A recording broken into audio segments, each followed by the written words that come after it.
Okay, my presentation is on Jerome S Bruner, who was an American psychologist.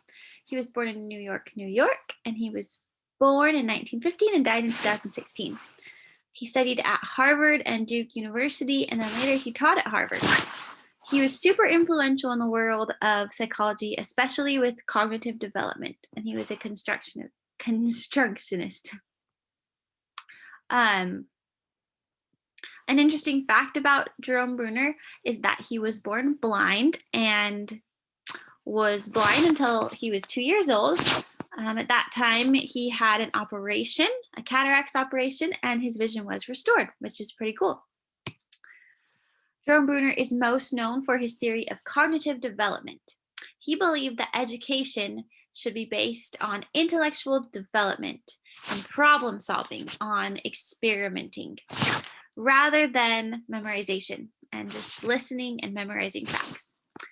He believed in active and independent learning and disagreed with behaviorism. He played a big part in changing from behaviorism to more of a cognitive development learning system. These beliefs led him to explore and study the development of the brain and develop his theory on cognitive development and constructivism. His theory involves the modes of representation. There are three of them. The first one being the inactive mode or inactive stage, which begins the moment you're born and up until about the age of 1. This is an action-based learning mode because that is how young infants learn, is through actions. The second stage is the iconic stage, which is from ages 1 to 6. And at this age, they still use action-based learning. They still use the inactive stage, but they also learn through storing information and learning information through images. They have the ability to use mental images to assist them in their learning. And then at the age of 7 and above is stage 3, which is the symbolic stage or symbolic mode. And this is when learning and storing information is based on symbols. They're able to remember words and numbers and use this to help them learn and store new information. So a lot of this has to do with how the brain develops and how people learn things. Another part of Jerome Bruner's theory is the spiral curriculum.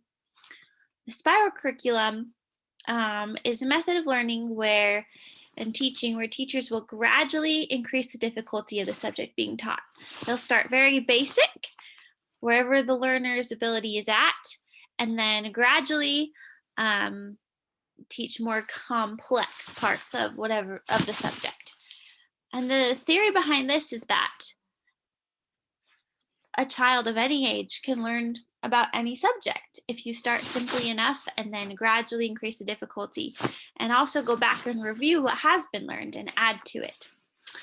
Another term that Jerome Bruner coined was scaffolding, which I'm sure you've all heard of.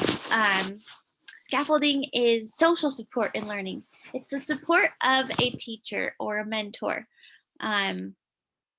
And the teacher will demonstrate and teach the student how to problem solve until they are able to do it on their own. And then the teacher will step back and allow them to do the learning themselves. It's very independent, a very independent form of learning. Bruner's theory has greatly contributed to the cognitive revolution and helping the world shift away from behaviorism and focus more on intellectual and cognitive development. It was positive to the world because it allowed for student-centered and engaging learning. It allowed for teachers to use strategies that are more based on each student individually. However, it isn't perfect, and not everyone agrees with it, and it makes standardization very difficult. It is also very time-consuming for teachers because they must assess and meet the needs of each student individually. As far as teaching goes, Bruner's theory encourages students to use active learning techniques by allowing the students to learn how to learn for themselves, how to take the information that they're learning and the experiences that they have had and apply it to their lives and help them to organize the information themselves. The teacher will give assistance until it is no longer needed and then allow the students to go free.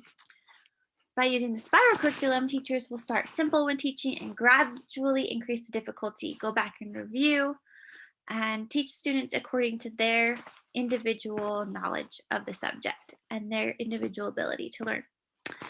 Teachers should do activities that are engaging and motivating and help the students to apply what they are learning in their everyday lives. So these are my resources. I hope you were all able to learn a lot about Jerome Bruner.